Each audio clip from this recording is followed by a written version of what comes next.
విషయాన్ని తెలియజేసి హీరో గారు వెళ్ళిపోతే హీరో ఎందుకు వెళ్ళిపోవాలనుకుంటారు పోలీసులు అంటే ఇంకా వేలాది మంది అభిమానులు అక్కడనే ఉన్నారు.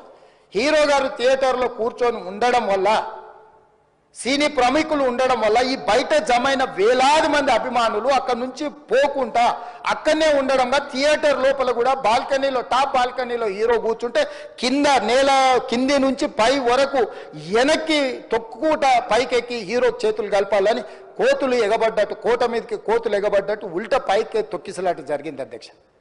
థియేటర్ వాళ్ళు పోలీసులను హీరో దగ్గరికి వెళ్ళి చెప్పడానికి కూడా అనుమతి ఇవ్వకుండా థియేటర్ వాళ్ళు పోలీసులను బ్లాక్ చేశారు అధ్యక్ష. ఎప్పుడైతే హాస్పిటల్లో తల్లి చచ్చిపోయిన పిల్లగాడు కూడా ఆల్మోస్ట్ చావు నోట్లో ఉన్నాడు అని తెలిసి పోలీసులు వచ్చి ఏసీపీ వెళ్ళి చెప్పడానికి పోతే థియేటర్ సిబ్బంది లేదు హీరో దగ్గరికి వెళ్ళడానికే వీలేదని చాలాసేపు పోలీసులను కూడా హీరో దగ్గరికి పోనీయలేదు అధ్యక్ష, వాళ్ళ ప్రైవేట్ వీళ్ళు.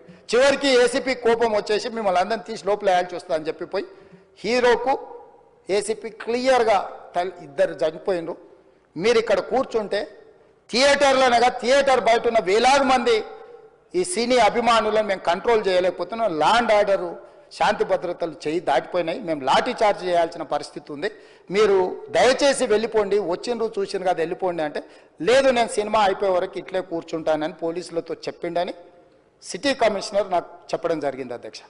అదేవిధంగా ఇంకా కంట్రోల్ కాకపోవడంతో అప్పుడు డీసీపీ పై అధికార రంగంలో దిగి వాళ్ళ అందరినీ లోపల వాళ్ళు ఎంబడున్న అడ్డుకుంటున్న వాళ్ళను పోలీసులతో జరిపించి చక్కగా డీసీపీ పోయి హీరో గారికి బయట చనిపోయినరు, పరిస్థితి చాలా గందరగోళంగా ఉన్నది, మీరు ఇక్కడ నుంచి కదలాల్సిందే లేకపోతే మిమ్మల్ని పోలీస్ స్టేషన్కు తీసుకెళ్లాల్సిన పరిస్థితి వస్తుంది, మీరు ఇక్కడ నుంచి కదలాల్సిందే అని బలవంతంగా అతన్ని సినిమా మధ్యలో 12 గంటల సమయంలో, రాత్రి 12 గంటల సమయం అట్టిట్టుగా ఆ సమయంలో అతను తీసుకొచ్చి బండెక్కిస్తే మళ్ళీ అతను రూఫ్ టాప్ ఓపెన్ చేసి మళ్ళీ చేతులు ఊపుకుంటూ రోడ్ షో చేసుకుంటూ అంటే తల్లి చనిపోయి పిల్లగాడు చావు బతుకుల మధ్యలో ఉన్నాడు మీరు వెళ్ళండి అని వెనక్కి పంపిస్తే కూడా మళ్ళీ కారులో రూఫ్ టాప్ ఓపెన్ చేసి చేతులు ఊపుకుంటా అభిమానులను సంతోషపెట్టుకుంటా రోడ్ షో చేసుకుంటా అతను వెళ్ళిపోయింది అధ్యక్ష. పోలీసులు కేసు చేసిరు, కేసు మీద థియేటర్కి సంబంధించిన కొంతమందిని అరెస్టు చేసిరు, అరెస్టు చేసి 10-11 రోజుల తర్వాత పోలీసు హీరో గారింటికి వెళ్ళిండ్రు, మీరు కూడా కేసులో A11 మీ మీద కేసు ఉందని చెప్పడానికి పోలీసులతో దురుసుగా ప్రవర్తించిండు, మీరు ఆ వీడియోలన్నీ కూడా చూసిండ్రు. ఆ పరిస్థితిలో చట్టాన్ని అమలు చేసే పోలీసులు ఆల్రెడీ ప్రాణాలు పోయినాయి, ఒక నిరుపేద తల్లి చనిపోయింది, కొడుకు చావు బతుకుల మధ్యలో ఉన్నాడు, ఆ రోజు కోర్టుల కేసులు కూడా వస్తున్నాయి, కోర్టుకు కూడా మీరు విచారణలు ఏం చేసిండ్రని కోర్టుకు కూడా పోలీసులు జవాబు చెప్పాల్సిన పరిస్థితి ఉండే అధ్యక్ష. దాంతో మాట్లాడితే వాళ్ళు చాలా బాధ్యతారహితంగా సమాధానాలు ఇచ్చారని మా పోలీస్ సిబ్బంది చెప్తాను, దాంతోనే అతన్ని పోలీస్ స్టేషన్ తీసుకెళ్ళారు అధ్యక్ష. ఇక్కడి వరకు ఒక హీరో, ఒక థియేటర్లో జరిగిన సంఘటనలు వీటన్నిటి నేపథ్యంలో పోలీసులు వాళ్ళ విధి నిర్వహణ నిర్వహించారు అధ్యక్ష. ఎప్పుడైతే అతను పోలీస్ స్టేషన్కు తీసుకెళ్ళిరో కొన్ని రాజకీయ పార్టీలు పైశాచికంగా ఎంత నీచంగా నన్ను తిట్టుకుంటా పోస్టులు పెట్టినరంటే అంటే तेलंगाना समाजंलो मलकपेट बलाला साहब के कॉन्स्टिट्यूंसी के वोटर है उन लोग मलकपेट के छोटे नौकरी उसका नौकरी अकबर साहब वो 30,000 नौकरी करता है उसके परिवार में कोई कमाई नहीं है एक एक टिकट 3,000 रुपए में खरीदा वो बच्चा उनका फैन है बोल के उनके परिवार 12,000 रुपए रखकर 4 टिकट खरीद के पिक्चर को गए 30,000 महीने को कमाने वाले నెలకు 30,000 జీతంతో పనిచేసి ఒక ప్రైవేటు చిన్న దాంట్లో ఉద్యోగం చేసుకునే తండ్రి తన కొడుకు ఆయన అభిమానాన్ని కుటుంబము 12,000 రూపాయలు 3,000కు ఒక టికెట్ 12,000 రూపాయలు పెట్టి సినిమా థియేటర్కి వెళ్తే థియేటర్లో చనిపోతే చనిపోయిన 11వ రోజు వరకు వీళ్ళు ఎవరు హీరో కానీ ప్రొడ్యూసర్ కానీ ఎవరు కానీ ఆ కుటుంబాన్ని చనిపోయిన కుటుంబాన్ని కానీ హాస్పిటల్లో చావు బతుకుల మధ్యలో ఉన్న పిల్లవాడిని పరామర్శించడానికి కూడా పోలేదు అధ్యక్ష. ఇది ఏ రకమైన మానవత్వం అధ్యక్ష నాకు అర్థం కాలే. ఇలాంటి మానవత్వం లేకుండా వ్యవహరించిన వాళ్ళను పోలీసులు విధి నిర్వహణలో భాగంగా పోలీస్ స్టేషన్కు తీసుకెళ్తే ఒక ఆయన ట్విట్టర్లో పెడతాడు అడ్డగోలుగా 10 ఏళ్ళు మంత్రి చేసి ఉద్యమాలు చేసినామని చెప్పుకునేటోళ్ళు ఉద్యమాల సమయంలో సినిమా షూటింగ్లో జరగొద్దని దాడులు చేసిన వ్యక్తులు ఇవాళ అతను భగవత్ స్వరూపుడు అసలు అతన్ని పోలీసులు ముట్టుకుంటారా? అసలు ఈ రాష్ట్రం ఏమైపోతుంది? రాష్ట్రం ఉంటుందా? ఈ రకంగా రాజకీయ పార్టీలు అధ్యక్ష రాజకీయ పార్టీలు ప్రజాప్రతినిధులుగా చనిపోయిన ప్రాణాల విలువ లేకుండా చావుకు కారణమైన ప్రత్యక్షంగా పరోక్షంగా అయిన వాళ్ళని పోలీస్ స్టేషన్కు విచారించడానికి పిలిస్తే కూడా అది కూడా తప్పుపట్టి ప్రభుత్వాన్ని బద్నాం చేయాలి, ముఖ్యమంత్రిని తిట్టాలని ఎంత నీచమైన భాష వాడింది అధ్యక్ష. యూట్యూబ్లలో మీరు చూడండి. నాకేముంటుంది అధ్యక్ష, ఏంది ఆ సినిమాకు స్పెషల్ రిలాక్సేషన్స్ ఇచ్చి ఇవాళ సినిమా ఏదైతే వ్యాపారం చేసిందో సినీ పరిశ్రమను ప్రోత్సహించాలని మొదటి వారం అత్యధికంగా సినిమా ధరలతో టికెట్లు అమ్ముకోవడానికి, స్పెషల్ షోలు వేసుకోవడానికి, బెనిఫిట్ షోలు వేసుకోవడానికి ప్రత్యేకమైన అనుమతులు ఇచ్చింది నా ప్రభుత్వమే కదా, మా ప్రభుత్వమే అధ్యక్ష. సినీ పరిశ్రమను ప్రోత్సహించాలనే మా విధానం.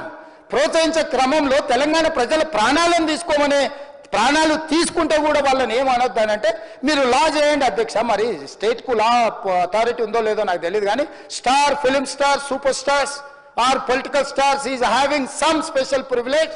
If they murdered anyone also, we need not to prosecute or otherwise we need not to book any case against these personalities అని మనం మీరు చట్టం చేస్తా అంటే సినీ ప్రముఖులకు కానీ రాజకీయ ప్రముఖులకు కానీ స్టార్లని ఫీల్ అయ్యే వాళ్ళ పట్ల ప్రత్యేకమైన చట్టం ఉంటుంది, వాళ్ళ మీద కేసులు పెట్టొద్దని మీరు ఏమైనా చట్టం చేస్తే ఆ చట్టం అమలు చేస్తాం అధ్యక్ష.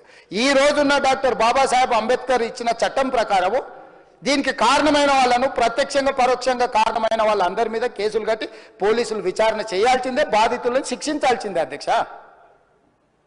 సో ఈ రోజు ఆ కుటుంబాన్ని ఆదుకోవడానికి ఈ రోజు కూడా ఆర్థికపరమైన విషయాల్లో కానీ దీంట్లో కానీ వాళ్ళు ఎవరు పెద్దగా ఆసక్తి, కనీసం సినిమా వాళ్ళు ఒక్కరోజు అతను పొయ్యి వస్తే సినీ ప్రముఖులందరూ అతని ఇంటికి వెళ్ళి అతనికి మొత్తం ఏదో కాళ్ళు చేతులు యాక్సిడెంట్లో పోయినట్టు కన్నీళ్లు గారుస్తారు. ఈ సినీ ప్రముఖులు ఒక్కరైనా హాస్పిటల్కి పోయినరా అధ్యక్ష? నేను సూటిగా తమ ద్వారా సినీ ప్రముఖులను నేను అడుగుతున్నా అధ్యక్ష. తల్లి చనిపోయి 9 సంవత్సరాల పిల్లగాడు బ్రెయిన్ డెడ్ అయ్యి ఆక్సిజన్ అందక 20 రోజుల నుంచి హాస్పిటల్లా కోమాలో ఉంటే ఈ సినీ ప్రముఖులు ఒక్క రోజు కోసం పోలీస్ స్టేషన్ పోయిన ఇంటికాడ క్యూ కట్టి ప్రభుత్వాన్ని తిడుతున్నారు, నన్ను తిడుతున్నారు, అతన్ని పరామర్శిస్తున్నారు. ఏమైంది అధ్యక్ష? అతను కాలు పోయిందా, కన్ను పోయిందా, చేయి పోయిందా, ఏమైనా కిడ్నీలు దెబ్బతిన్నా, ఏమైంది? అతన్ని ఇంతమంది సినీ ప్రముఖులు పరామర్శించారు, కలిసిండ్రు, అభినందించారు. కానీ ఆ పిల్లగాన్ని కనీసమన్నా పరామర్శించడానికి సినీ ప్రముఖులు ముందుకు రాలేదంటే సినిమా ఇండస్ట్రీలో ఉన్న ప్రముఖులు ఏం ఆలోచన చేస్తుండ్రో, ఏం కోరుకుంటుండ్రో నాకైతే తెలియదు. 100% जो भी अकबरुद्दीन ओवैसी साहब ने जो मुद्दा उठाए वो मुद्दा के लिए मैं ये बात कह रहा हूं, सचमुच बोल रहा हूं, ये शर्म की बात है.